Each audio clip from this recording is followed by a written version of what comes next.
Don't judge a game by its fan base. It's a rule that I've always tried to live by, especially in these more recent years where social media has played a bigger part in a game's popularity. More like social mediocre, am I right? You see, there are certain games out there that have accumulated very, shall we say, passionate fans, and I understand it's an easy joke to make fun of them, you know, haha, let's all laugh at the weirdos for being weirdos.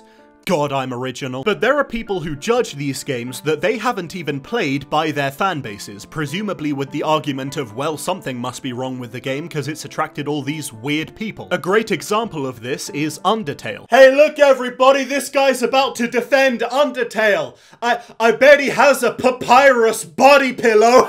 Now let me get this out of the way. If you have actually played Undertale for yourself and decided that you don't like it, that is fine. I am not trying to change your opinion. But if you haven't played Undertale and still decided that you don't like it and you're not gonna play it purely based on the community that surrounds it, then the fuck are you doing, man? I don't need to defend Undertale, it's one of the most critically acclaimed games ever. And just to be clear, I'm not like Undertale's #1 fan or anything, I'm just using it as an example because the whole Undertale community very often seems to be the butt of some joke. I mean, I get it, Undertale has a large fan base, a lot of them are kids, and kids are easy to make fun of because, well, they do a lot of stupid shit. But then you get these outsiders who see the fanbase getting made fun of and think, man, I don't want to be associated with those losers, I'm cool, I ain't no square daddy-o, I'm hip to the hop. Well, I hate to break it to you, darling, but you're not impressing anyone. All you're doing is judging a book by its cover and refusing to participate in something you might genuinely enjoy just because you're scared of looking like a fucking dingus. And the sad part is, the only person who's really losing in this situation is you. Whilst you're trying to avoid being grouped with these odd fans, all you're really doing is missing out on something that, for all you know, could be the best thing since free fajitas. And the whole argument of, well, it must be weird because look at all of these weird people who like it. Fucking, there are weird people in every community in existence. That's like saying, bleh, cars, you'd never catch me in a car. You know who drove a car?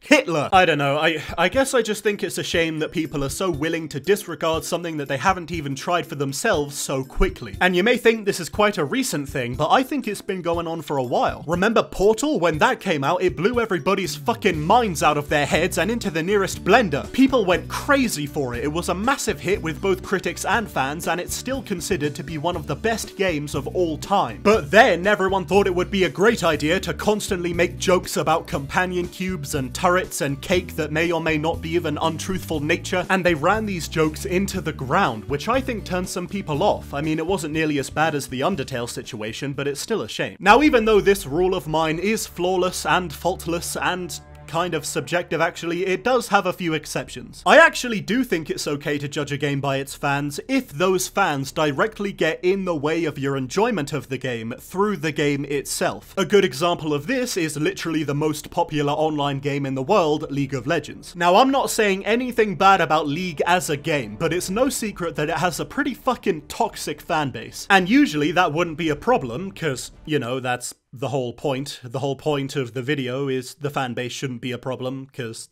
I mean, I already said it, so have you even been paying attention? But League of Legends is a team game, which means that you have to communicate with your team if you want the best chance of winning, which means that you have to directly interact with the fan base. And even though I don't really care anymore, well, let's just say I can see why some people don't want to be called the N-word by a 12-year-old every time they play a game. In a situation like that, I can see why a bad fan base can turn someone off a game. I guess this video should have been called Don't Judge a Game by Its Fan Base, except do sometimes, because sometimes it's okay if the fan base is directly under certain circumstances. Look, at the end of the day, the title really does say it all. I personally think that it's a bad idea to disregard a game entirely just because some fuckos were making fun of its fans on Twitter. And I'm not saying people shouldn't make those jokes, trust me, I am very anti-censorship, especially when it comes to things that make me cackle. I'm just saying that us as a community shouldn't let these jokes put us off so much, especially if the game in question seems like something